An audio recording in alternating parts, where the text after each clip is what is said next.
परावर्तन क्या होता है, अपवर्तनांक और आवर्धन क्या होते हैं, और अंत में आप जानेंगे किसी लेंस की क्षमता क्या होती है, इसका मात्रक और इसका सूत्र क्या होता है। तो आइए शुरू करते हैं आज का वीडियो। 10वीं कक्षा के एनसीईआरटी का 10वां अध्याय प्रकाश, परावर्तन तथा अपवर्तन। दोस्तों, हम इस संसार में अपने चारों ओर अनेक प्रकार की वस्तुएं देखते हैं, फिर भी किसी अंधेरे कमरे में हम कुछ नहीं देख सकते हैं। कमरे को प्रकाशित करने पर चीजें दिखाई देने लगती हैं, और वो कौन सी चीज है जो वस्तुओं को दृश्यमान या दिखाई देने योग्य बनाता है। दिन के समय सूर्य का प्रकाश वस्तुओं को देखने में हमारी सहायता करता है। कोई वस्तु उस पर पड़ने वाले प्रकाश को परावर्तित करती है, और ये परावर्तित प्रकाश जब हमारी आंखों द्वारा ग्रहण किया जाता है तो हम वस्तुओं को देखने योग्य बना पाते हैं, और वो कोई वस्तु हमें दिखाई देती है। हम किसी पारदर्शी माध्यम के आर पार देख सकते हैं, क्योंकि प्रकाश इसमें से पार हो जाता है। प्रकाश से संबद्ध अनेक सामान्य और अद्भुत घटनाएं हैं, जैसे दर्पणों द्वारा प्रतिबिंब का बनना, तारों का टिमटिमाना, इंद्रधनुष के सुंदर रंग, किसी माध्यम द्वारा प्रकाश को मोड़ना। ये सब दोस्तों प्रकाश के परावर्तन के उदाहरण है। इसके अलावा अपने चारों ओर कुछ सामान्य प्रकाशिक घटनाओं को देखकर हम ये निष्कर्ष निकाल सकते हैं कि प्रकाश जो है सरल रेखाओं में गमन करता प्रतीत होता है, और ये तथ्य कि एक छोटा प्रकाश स्रोत किसी अपारदर्शी वस्तु की तीक्ष्ण छाया बनाता है, प्रकाश के एक सरल रेखी पथ को इंगित करता है, जिसको प्रकाश किरण कहते हैं। तो प्रकाश किरण हमेशा सीधी रेखा में चलती है, उसको प्रकाश किरण कहा जाता है। दोस्तों, यदि प्रकाश के पथ में रखी अपारदर्शी वस्तु अत्यंत छोटी हो तो प्रकाश सरल रेखा में चलने की बजाय इसके किनारों पर मुड़ने की प्रवृत्ति दर्शाता है, और इस प्रभाव को प्रकाश का विवर्तन कहा जाता है। तब वह प्रकाश की जिसमें सरल रेखी व्यवहार के आधार पर किरणों का उपयोग करते हैं वो असफल होने लगती है। विवर्तन जैसी परिघटनाओं की व्याख्या के लिए प्रकाश को तरंग के रूप में माना जाता है, और इसको हम आगे पढ़ेंगे। 20वीं शताब्दी के प्रारंभ में ये स्पष्ट हो गया था, प्रकाश की द्रव्य के साथ अन्योन्य क्रिया के विवेचन में प्रकाश का तरंग सिद्धांत अपर्याप्त है, और प्रकाश प्रायः कणों के प्रवाह की भांति व्यवहार करता है। प्रकाश की सही प्रकृति के बारे में ये उलझन कुछ वर्षों तक चलती रही, जब तक कि प्रकाश का आधुनिक क्वांटम सिद्धांत हमारे सामने नहीं आया। इसमें प्रकाश को न तो तरंग माना गया है और न ही कण। प्रकाश के क्वांटम सिद्धांत ने प्रकाश के कण संबंधी गुणों और तरंग संबंधी प्रकृति के बीच सामंजस्य स्थापित किया है। तो प्रकाश के संबंध में जो नवीनतम सिद्धांत है वो है प्रकाश का आधुनिक क्वांटम सिद्धांत। दोस्तों, आइए जानते हैं कि किस प्रकार से प्रकाश का परावर्तन होता है। देखिए, उच्च कोट की पालिश किया हुआ पृष्ठ जैसे कि दर्पण, जिसको आप मिरर कहते हैं, अपने ऊपर पड़ने वाले अधिकांश प्रकाश को परावर्तित कर देता है। देखिए, परावर्तन के नियम होते हैं। पहला नियम यह है कि आपतन कोण परावर्तन कोण के बराबर होता है, और आपतित किरण दर्पण के आपतन बिंदु पर अभिलंब और परावर्तित किरण सभी एक ही तल में स्थित होते हैं। लेकिन परावर्तन की ये नियम गोली पृष्ठों सहित सभी प्रकार के परावर्तक पृष्ठों के लिए लागू होते हैं। जब आप समतल दर्पण द्वारा प्रतिबिंब बनाते हैं, उसके बारे में आप जानते हैं प्रतिबिंब की क्या विशेषताएं होती हैं।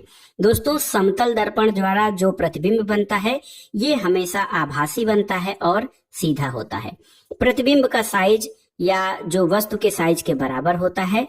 प्रतिबिंब दर्पण के पीछे उतनी ही दूरी पर बनता है जितनी दूरी पर कोई दर्पण के सामने बिंब या वस्तु रखी गई होती है, और इसके अतिरिक्त प्रतिबिंब जो है पार्श्व परिवर्तित होता है।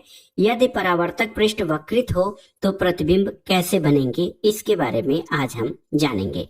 चमकदार चम्मच का वक्रित पृष्ठ एक वक्रित दर्पण की तरह माना जा सकता है, और सबसे अधिक उपयोग में लाए जाने वाले सामान्यतः वक्रित दर्पण का प्रारूप गोली दर्पण होता है। इस प्रकार के जो दर्पण होते हैं, परावर्तक पृष्ठ किसी गोले के पृष्ठ का एक भाग माना जा सकता है, और ऐसे दर्पण जिसका परावर्तक पृष्ठ गोली है, गोली दर्पण कहलाते हैं। आइए आगे चित्र में देखते हैं गोली दर्पण किस प्रकार से होते हैं। तो यहाँ पर देखिए, गोली दर्पण यहाँ पे अवतल दर्पण है, जिसके बाहर का हिस्सा कलई किया हुआ या पॉलिश किया होता है। तो ये दोस्तों ये अवतल दर्पण है, और ये देखिए उत्तल दर्पण का उदाहरण है। तो देखिए किस तरह से गोली दर्पण क्या होता है। गोली दर्पण का परावर्तक पृष्ठ अंदर की ओर तथा बाहर की ओर वक्रित हो सकता है। गोली दर्पण जिसका परावर्तक पृष्ठ अंदर की ओर यानी गोले के केंद्र की ओर होता है उसे अवतल दर्पण कहा जाता है, और वह गोली दर्पण जिसका परावर्तक पृष्ठ बाहर की ओर होता है उसे उत्तल दर्पण कहा जा सकता है। यहाँ पर देखिए परावर्तक पृष्ठ जो है केंद्र की ओर उसको अवतल दर्पण कहा जाता है, और जिसका बाहर की ओर होता है ये दोस्तों उत्तल दर्पण कहा जाता है। दोस्तों गोली दर्पणों के बारे में और अधिक जानकारी प्राप्त करने के लिए कुछ चीजें जान लेते हैं। दोस्तों ध्रुव क्या है, ध्रुव या पोल? तो गोली दर्पण के परावर्तक पृष्ठ के केंद्र को दर्पण का ध्रुव कहते हैं और ये दर्पण के पृष्ठ पर स्थित होता है। ध्रुव को प्रायः पी यानी पोल अक्षर से निरूपित करते हैं। इसके अलावा गोली दर्पण का जो परावर्तक पृष्ठ होता है एक गोले का भाग होता है और इस गोले का केंद्र गोली दर्पण का वक्रता केंद्र कहलाता है। ये अक्षर सी यानी कर्व से निरूपित किया जाता है। वक्रता केंद्र दर्पण का भाग नहीं होता है, ये परावर्तक पृष्ठ के बाहर स्थित होता है। अवतल दर्पण का वक्रता केंद्र परावर्तक पृष्ठ के सामने स्थित होता है और उत्तल दर्पण में ये दर्पण के परावर्तक पृष्ठ के पीछे होता है। देखिए जो कोई गोली दर्पण का परावर्तक पृष्ठ जिस गोले का भाग होता है उसकी त्रिज्या दर्पण की वक्रता त्रिज्या कहलाती है। इसको आर से निरूपित किया जाता है। दोस्तों देखिए एक और होता है गोली दर्पण के ध्रुव और वक्रता त्रिज्या से गुजरने वाली जो सीधी रेखा की कल्पना हम करते हैं उसको मेन एक्सिस या मुख्य अक्ष कहते हैं किसी गोली दर्पण का। दोस्तों यहाँ पर देखिए कागज अगर जो हम एक प्रयोग करें सूर्य की ओर या दर्पण द्वारा परावर्तित सूर्य के प्रकाश को सीधा मत देखिए, आंखों को नुकसान पहुंचाता है। आप एक कागज लेंगे जब गोली दर्पण के आधार पर तो धुआं उठने लगता है जब कागज सुलगना प्रारंभ करता है, ये आग भी पकड़ लेता है। ये क्यों जलता है? दोस्तों सूर्य से आने वाला प्रकाश दर्पण के द्वारा एक तीक्ष्ण चमकदार बिंदु के रूप में जब अभिकेंद्रित होता है तो वास्तव में कागज की शीट पर प्रकाश का ये बिंदु सूर्य का प्रतिबिंब होता है। ये बिंदु अवतल दर्पण का फोकस होता है और सूर्य के प्रकाश के संकेंद्रण से उत्पन्न ऊष्मा के कारण कागज जलने लगता है। दर्पण की इस स्थिति से प्रतिबिंब की दूरी दर्पण की फोकस दूरी का सन्निकट मान होता है। यहाँ पर देखिए किस तरह से यहाँ पर अवतल दर्पण पर मुख्य अक्ष के समानांतर कुछ किरणें जब गिराई जाती हैं तो क्या होता है। अवतल दर्पण का मुख्य फोकस एक बिंदु कहलाता है जहां पे फिर पुनः परावर्तित होकर वो जो है किरणें आके गिरती हैं। मुख्य फोकस को एफ द्वारा निरूपित किया जाता है और गोली दर्पण के ध्रुव और मुख्य फोकस के बीच की दूरी को फोकस दूरी कहा जाता है। फोकस दूरी को आप जानते हैं स्मॉल एफ से निरूपित किया जाता है। दोस्तों गोली दर्पण का परावर्तक पृष्ठ अधिकांशतः गोली ही होता है और इस पृष्ठ की वृत्ताकार सीमा होती है। गोली दर्पण के परावर्तक पृष्ठ की इस वृत्ताकार सीमा रेखा का व्यास दर्पण का द्वारक या एपर्चर कहा जाता है और इस दूरी को एमएन द्वारक से निरूपित करते हैं। दोस्तों देखिए क्या गोली दर्पण की वक्रता त्रिज्या आर और फोकस दूरी के बीच कोई संबंध होता है? तो बिल्कुल होता है। देखिए R is equal to 2F ये दर्शाता है कि किसी गोली दर्पण का मुख्य फोकस उसके ध्रुव और वक्रता केंद्र को मिलाने वाली रेखा का मुख्य बिंदु होता है। गोली दर्पणों द्वारा जो प्रतिबिंब बनते हैं उनके बारे में आइए जानते हैं। समतल दर्पणों द्वारा जो प्रतिबिंब बनता है उसके बारे में आप जानते हैं। गोली दर्पण द्वारा जो प्रतिबिंब बनते हैं उनका स्वरूप कैसा होता है या उनकी प्रकृति क्या होती है उसके बारे में जानते हैं। तो देखिए यहाँ पर कुछ उदाहरण देने हैं। यहाँ पर देखिए किसी अवतल दर्पण द्वारा बिंब की स्थितियों से बने प्रतिबिंब। जब बिंब की स्थिति अनंत पे होती है तो प्रतिबिंब की स्थिति मुख्य फोकस पर और प्रतिबिंब का साइज अत्यधिक छोटा और बिंदु साइज होता है। वास्तविक और उल्टा प्रतिबिंब बनता है। सी से परे यानी वक्रता त्रिज्या से परे जब होता है तो फोकस दूरी और सी के बीच में बनता है, प्रतिबिंब छोटा बनता है, वास्तविक और उल्टा बनता है। इसी प्रकार जब सी पर होता है तो प्रतिबिंब की स्थिति भी सी पर होती है, साइज समान होता है, वास्तविक और उल्टा बनता है। सी और एफ के बीच में जब कोई वस्तु होती है तो सी से परे प्रतिबिंब बनता है, ये बड़ा वास्तविक और उल्टा होता है। एफ पर यानी मुख्य फोकस पर जब कोई वस्तु रखी जाती है तो इसका प्रतिबिंब अनंत पर बनता है। ये अत्यधिक बड़ा, वास्तविक और उल्टा बनता है। पी और एफ के बीच में जब होता है तो दर्पण के पीछे प्रतिबिंब बनता है, बड़ा बनता है, आभासी और सीधा बनता है। ये किसी अवतल दर्पण द्वारा बिंब की विभिन्न स्थितियों के द्वारा बने गए प्रतिबिंब हैं। दोस्तों, किरण आरेखों का उपयोग करके गोली दर्पणों द्वारा बने प्रतिबिंबों का निरूपण भी किया जा सकता है कि गोली दर्पण द्वारा किस तरह के प्रतिबिंब बनते हैं। तो यहाँ पर देखिए, कम से कम 2 परावर्तित किरणों के परिच्छेदन से किसी बिंदु के प्रतिबिंब की स्थिति ज्ञात की जा सकती है। प्रतिबिंब के स्थान निर्धारण के लिए किन्हीं 2 किरणों पर विचार किया जा सकता है। पहला ये कि दर्पण के मुख्य अक्ष के समानांतर प्रकाश किरण परावर्तन के पश्चात अवतल दर्पण के मुख्य फोकस से गुजरती है। यहाँ पर देखिए, कोई किरण जब डाली जाती है तो परावर्तन के बाद ये मुख्य फोकस से होकर गुजरती है, अथवा उत्तल दर्पण के मुख्य फोकस से अपसारित होती प्रतीत होती है। यहाँ पे जब आप कोई किरण डालते हैं तो ये मुख्य फोकस से अपसारित होगी और इसको आभासी रूप में यहाँ खींचेंगे तो ये मुख्य फोकस हो जाएगा। इसके अलावा अवतल दर्पण के मुख्य फोकस से गुजरने वाली किरण अथवा उत्तल दर्पण के मुख्य फोकस की ओर निर्देशित किरण परावर्तन के बाद मुख्य अक्ष के समानांतर निकलती है। ये भी है। और तीसरी बात ये है कि अवतल दर्पण के वक्रता केंद्र से गुजरने वाली किरण अथवा उत्तल दर्पण के वक्रता केंद्र की ओर निर्देशित किरण परावर्तन के बाद उसी पथ के अनुदिश वापस परावर्तित हो जाती है। चौथी बात यह है कि अवतल दर्पण अथवा उत्तल दर्पण के बिंदु P, जिसको कि दर्पण का ध्रुव कहा जाता है, ये है आपका बिंदु P। देखिए, बिंदु P की ओर मुख्य अक्ष से तिर्यक दिशा में आपतित किरण तिर्यक दिशा में ही परावर्तित होती है और आपतित और परावर्तित किरणें आपतन बिंदु पर मुख्य अक्ष के समान कोण बनाते हुए परावर्तन के नियमों का पालन करती हैं। इसके अलावा दोस्तों, उपरोक्त सभी स्थितियों में परावर्तन के नियमों का पालन होता है। आपतन बिंदु पर आपतित किरण इस प्रकार परावर्तित होती है कि परावर्तन कोण का मान हमेशा आपतन कोण के बराबर होता है। ये परावर्तन का सामान्य नियम भी है। अब आइए देखते हैं अवतल दर्पण द्वारा जो प्रतिबिंब बनता है उसमें क्या स्थिति होती है। तो अवतल दर्पण पर बना प्रतिबिंब जो है उसको यहाँ पर किस तरह से चार्ट के माध्यम से दर्शाया गया है, यहाँ पर आप देख सकते हैं। अवतल दर्पणों के उपयोग क्या होते हैं उनके बारे में जानिए। दोस्तों, अवतल दर्पण का उपयोग टार्च, सर्च लाइट और वाहन के आगे भाग यानी हेडलाइट बनाने में प्रकाश का शक्तिशाली समानांतर किरण पुंज प्राप्त करने के लिए किया जाता है। इन्हें प्रायः चेहरे का बड़ा प्रतिबिंब देखने के लिए शेविंग दर्पण के रूप में उपयोग किया जाता है। और जो दंत विशेषज्ञ या डेंटिस्ट होते हैं वो अवतल दर्पणों का उपयोग मरीजों के दांतों का बड़ा प्रतिबिंब देखने के लिए करते हैं। और सौर भट्ठियों में सूर्य के प्रकाश को केंद्रित करने के लिए बड़े अवतल दर्पणों का प्रयोग किया जाता है। अब अवतल दर्पण के बाद आइए देखते हैं उत्तल दर्पण द्वारा जो प्रतिबिंब बनता है वो किस प्रकार का होता है। दोस्तों, उत्तल दर्पण द्वारा प्रतिबिंब बनने के बारे में यहाँ पर देखिए। उत्तल दर्पण द्वारा जो प्रतिबिंब बनता है वहां पर पहली स्थिति अनंत पे, तो अनंत पे कोई वस्तु होती है और दूसरी स्थिति में बिंब दर्पण से एक निश्चित दूरी पे है। तो बिंब की इन 2 स्थितियों के लिए उत्तल दर्पण द्वारा बनाए गए प्रतिबिंबों के किरण आरेख यहाँ पर आप देख सकते हैं। देखिए, यहाँ पर जब कोई वस्तु अनंत पे रखी होती है तो उसके प्रतिबिंब की स्थिति फोकस पर दर्पण के पीछे बनती है और प्रतिबिंब का साइज अधिक छोटा और बिंदु के साइज का बनता है। ये आभासी और सीधा होता है।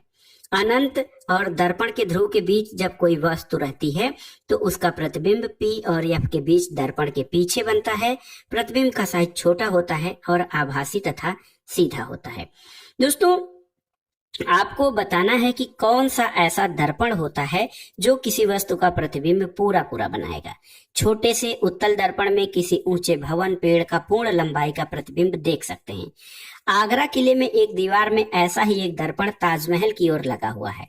यदि आप कभी आगरा किला देखने जाएं तो दीवार में लगे इस दर्पण में ताजमहल के पूरे प्रतिबिंब को देखने का प्रयास करें। मकबरे को स्पष्टतः देखने के लिए आपको दीवार से सटी हुई छत पर उचित स्थान पर खड़ा होना पड़ेगा। आइए जानते हैं उत्तल दर्पण के उपयोग क्या होते हैं। दोस्तों, उत्तल दर्पणों का उपयोग सामान्यतः वाहनों में पश्च दृश्य या विंग दर्पणों के रूप में किया जाता है। साइड मिरर, ये दर्पण वाहन के साइड में लगे होते हैं। इनमें ड्राइवर अपने पीछे के वाहनों को देख सकते हैं जिससे कि वो सुरक्षित रूप से वाहन चला सके। उत्तल दर्पणों को इसलिए भी प्राथमिकता देते हैं क्योंकि ये हमेशा सीधा प्रतिबिंब बनाते हैं। ये प्रतिबिंब छोटा होता है, इनकी दृष्टि क्षेत्र बहुत अधिक है क्योंकि ये बाहर की ओर वक्रित होते हैं और समतल दर्पण की तुलना में उत्तल दर्पण ड्राइवर को अपने पीछे के बहुत बड़े क्षेत्र को देखने में समर्थ बनाते हैं। तो उत्तल दर्पण का उपयोग विशेषकर साइड मिरर में किया जाता है। आइए देखते हैं गोलीय दर्पणों द्वारा परावर्तन के लिए चिन्ह परिपाटी क्या होती है। दोस्तों, ये पूरी तरह से जो है विज्ञान का विषय है। इसके लिए हम हल्के में समझेंगे कि प्रकाश के परावर्तन पर विचार करते समय निश्चित चिन्ह लगाए जाते हैं। दर्पण के ध्रुव को कैपिटल P से दर्शाया जाता है, अक्ष को X, अक्ष को बड़े को XS लिखा जाता है और बिंब सदैव दर्पण के बाईं ओर रखा जाता है। इसका अर्थ है दर्पण पर बिंब में प्रकाश बाईं ओर से आपतित हो रहा है। मुख्य अक्ष के समानांतर सभी दूरियां दर्पण के ध्रुव से मापी जाती हैं और मूल बिंदु के दाईं ओर यानी X प्लस X अक्ष के अनुदिश मापी गई दूरियां धनात्मक मानी जाती हैं। मूल बिंदु के बाईं ओर मापी गई दूरियां ऋणात्मक होती हैं। यहाँ पर देखिए, इसके अलावा मुख्य अक्ष के लंबवत और ऊपर की ओर प्लस Y अक्ष के अनुदिश मापी गई दूरियां धनात्मक होती हैं और नीचे की ओर जो दूरियां होती हैं वो ऋणात्मक होती हैं।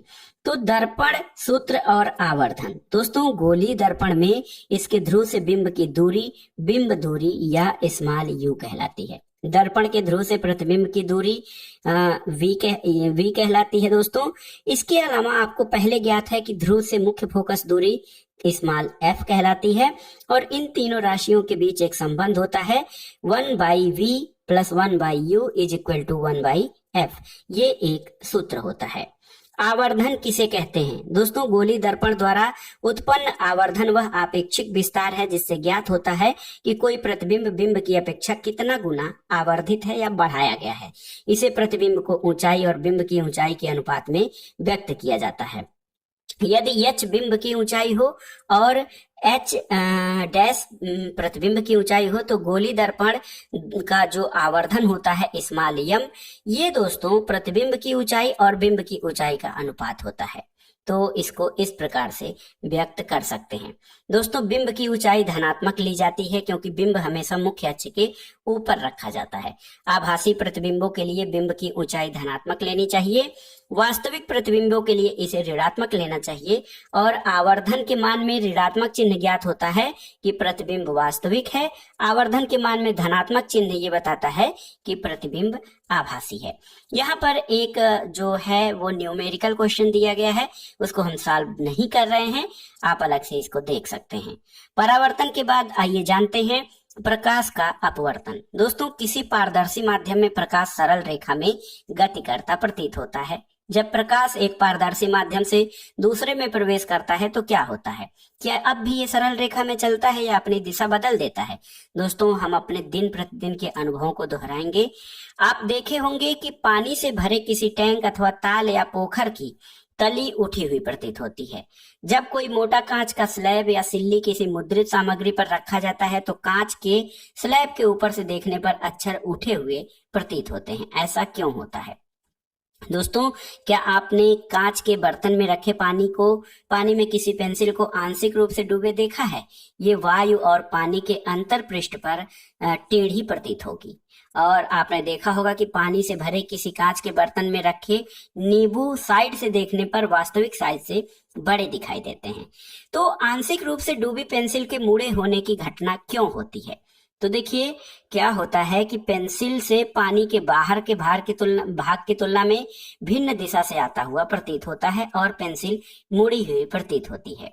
यदि पानी के स्थान पर हम कोई अन्य द्रव केरोसिन या तारपीन का तेल प्रयोग करें तो स्थिति ये होगी कि कांच के स्लैब को पारदर्शी प्लास्टिक के स्लैब से जब प्रतिस्थापित कर देते हैं तब भी क्या अक्षर उसी ऊंचाई तक उठे प्रतीत होंगे?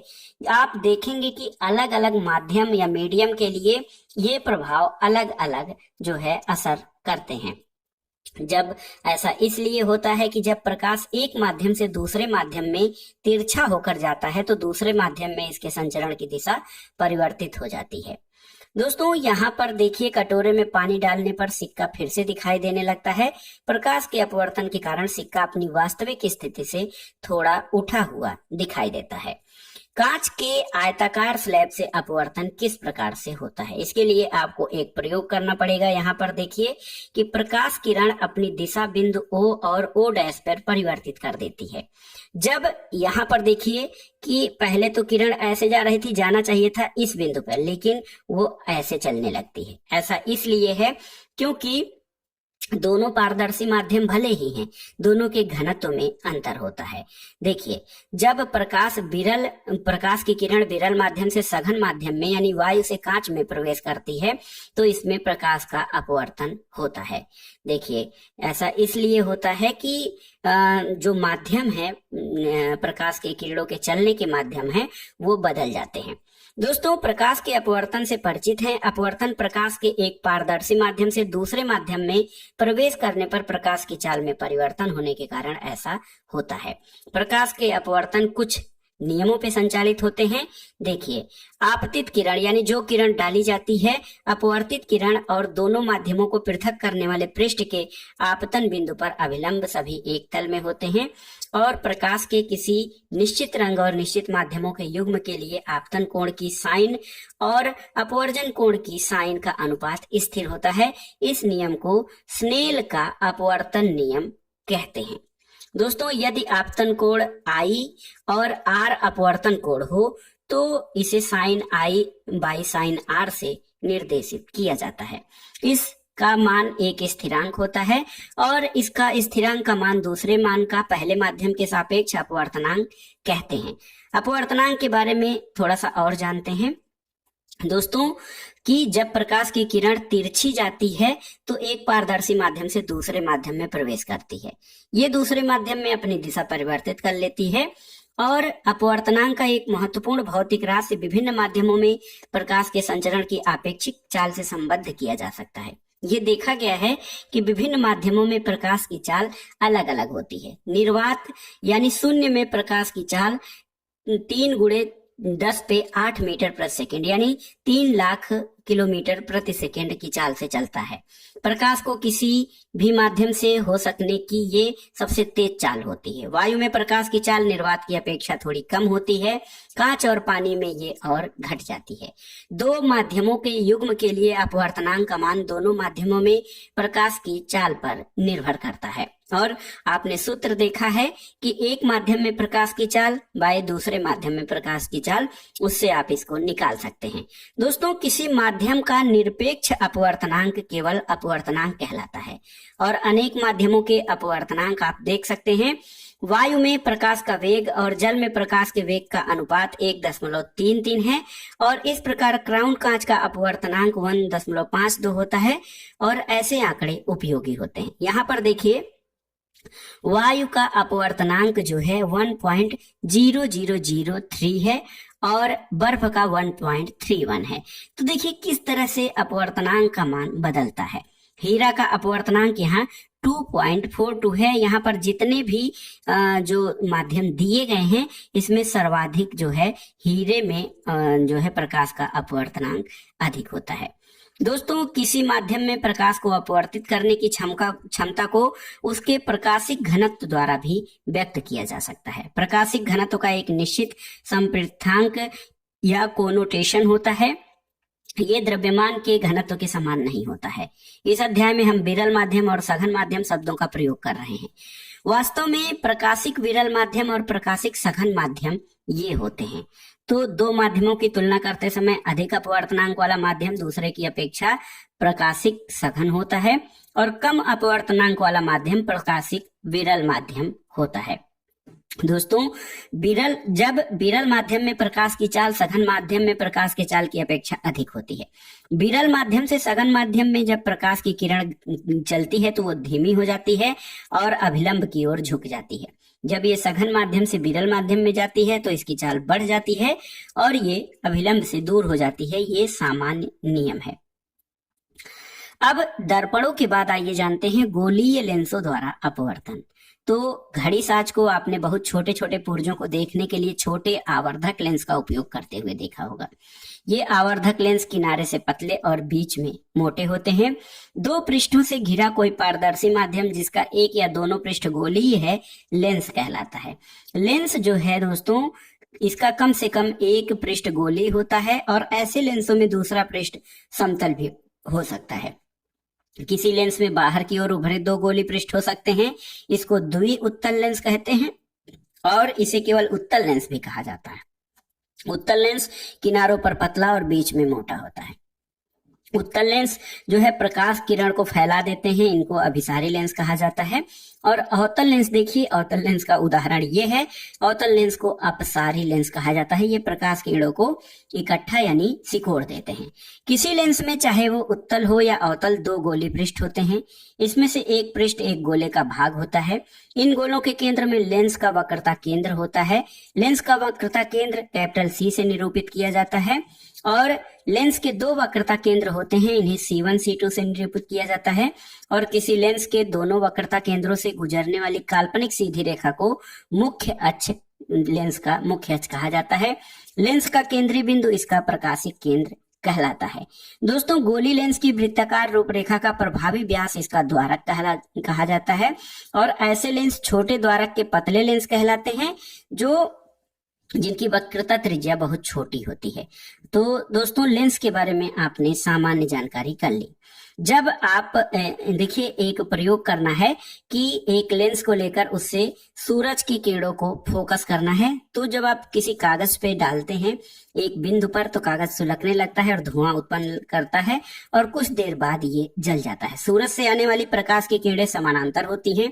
लेंस द्वारा ये किरणें एक तीक्ष्ण चमकदार बिंदु के ऊपर कागज में जब केंद्रित कर दी जाती हैं तो कागज का यह शीट चमकदार बिंदु सूर्य का प्रतिबिंब होता है।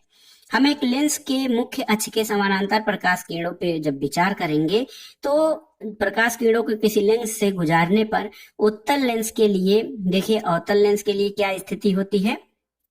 तो यहाँ पर दोस्तों क्या होता है, अवतल लेंस पर मुख्य अक्ष के समानांतर प्रकाश की अनेक किरणें होती हैं।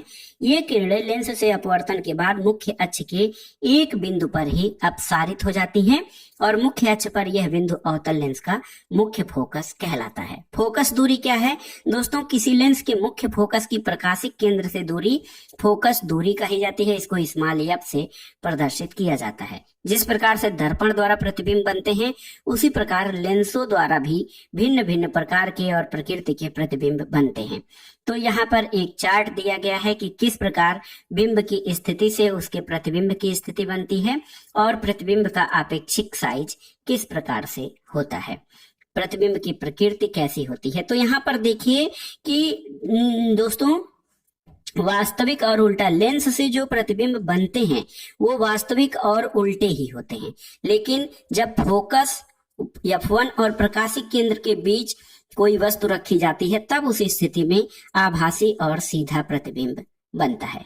यहाँ पर देखिए, बिंब की प्रत्येक स्थितियों के लिए अवतल लेंस द्वारा बनाए गए जो प्रतिबिंब होते हैं दोस्तों, अवतल लेंस द्वारा बनाया गया प्रतिबिंब हमेशा आभासी और सीधा होता है। उसके आकार में भी अंतर आता है क्योंकि अवतल लेंस से जो प्रतिबिंब बनते हैं वो छोटे हो जाते हैं। किरण आरेख के रूप में लेंसों का प्रतिबिंब आप इस प्रकार से देख सकते हैं कि किस प्रकार से ये लेंस द्वारा प्रतिबिंब आरेखों द्वारा बनाए गए हैं।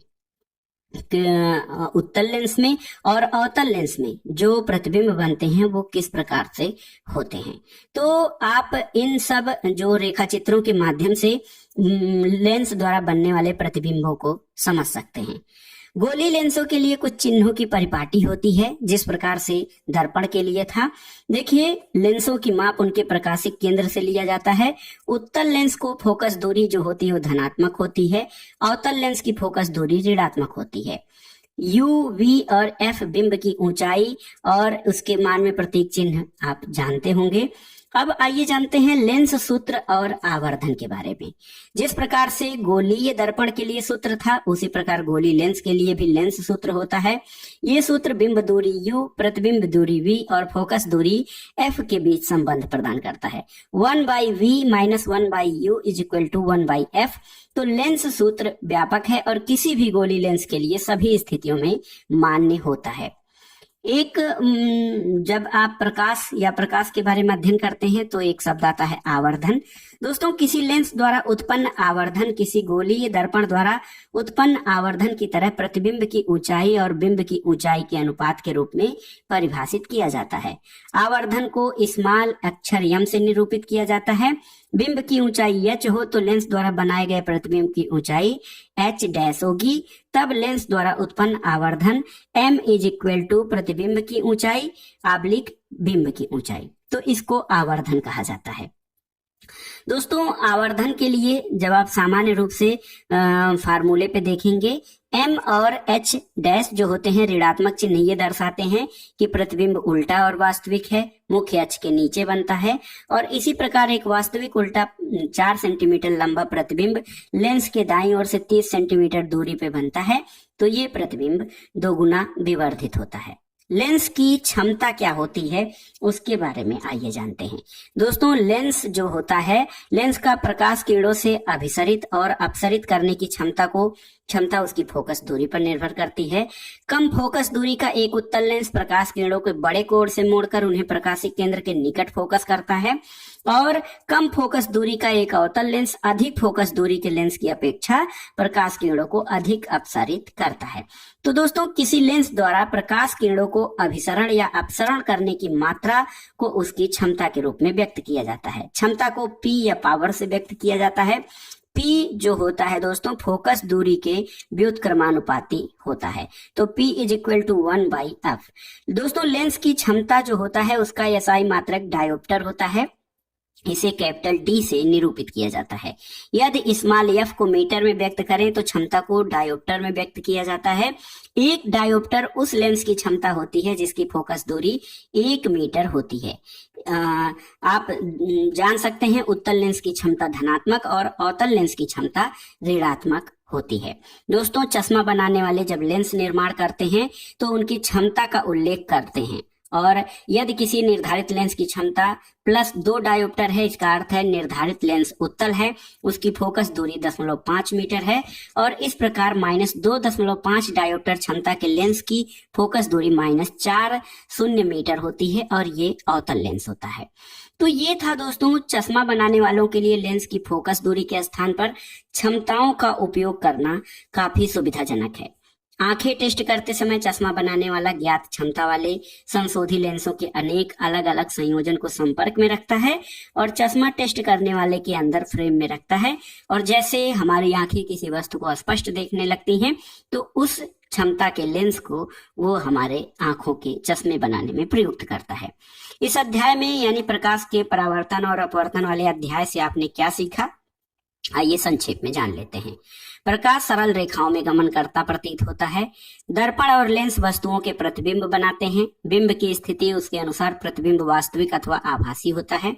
सभी प्रकार के परावर्ती दर्पण परावर्तन के नियमों का पालन करते हैं। अपवर्ती पृष्ठ अपवर्तन के नियमों का पालन करते हैं। गोलीय दर्पण और लेंसों के लिए नई कार्तीय चिन्ह परिपाटी अपनाई जाती है। दर्पण सूत्र 1/v + 1/u = 1/f होता है। किसी गोली दर्पण की फोकस दूरी उसकी वक्रता त्रिज्या की आधी होती है। किसी गोली दर्पण द्वारा उत्पन्न आवर्धन प्रतिबिंब की ऊंचाई और बिंब की ऊंचाई का अनुपात होता है। सघन माध्यम से विरल माध्यम में तिरछी गमन करने वाली कोई प्रकाश किरण अभिलंब से परे झुकती है। विरल माध्यम से सघन माध्यम में प्रकाश माध्यम अभिलंब की ओर झुकती है। निर्वात में प्रकाश की चाल 3 × 10⁸ मीटर प्रति सेकेंड जो है इसकी स्पीड होती है, अधिक चाल, और विभिन्न माध्यमों में प्रकाश की चाल अलग अलग होती है। किसी पारदर्शी माध्यम का अपवर्तनांक प्रकाश की निर्वात में चाल और प्रकाश की माध्यम में चाल का अनुपात होता है, और इसी प्रकार किसी आयताकार कांच के स्लैब के प्रकरण में अपवर्तन वायु कांच अंतरापृष्ठ और कांच वायु के अंतरापृष्ठ दोनों पर होता है। निर्गत किरण आपतित किरण की दिशा के समानांतर होती है। लेंस दूरी, लेंस का सूत्र 1/v minus 1/u is equal to 1/f होता है। और दोस्तों किसी लेंस की क्षमता उसकी फोकस दूरी का व्युत्क्रम होती है। लेंस की क्षमता का SI मात्रक डायोप्टर होता है। तो दोस्तों ये था 10वीं कक्षा के विज्ञान NCERT का 10वां अध्याय, प्रकाश का परावर्तन तथा अपवर्तन। इस अध्याय के अध्ययन से आप प्रकाश के बारे में बहुत आसानी से समझ सकते हैं कि गोलीय पृष्ठ या गोलीय दर्पण और उत्तल तथा अवतल लेंस में प्रकाश का परावर्तन और अपवर्तन कैसे होता है, और गोलीय दर्पण तथा उत्तल और अवतल लेंस से बनने वाले प्रतिबिंबों का आकार, उनकी प्रकृति किस प्रकार से होती है। तो वीडियो आपको कैसा लगा हमें कमेंट बॉक्स में जरूर बताइएगा। वीडियो को लाइक करें, शेयर करें और इस चैनल मार्गदर्शन फॉर सिविल सर्विसेज को सब्सक्राइब करें। वीडियो देखने के लिए धन्यवाद दोस्तों, नमस्कार।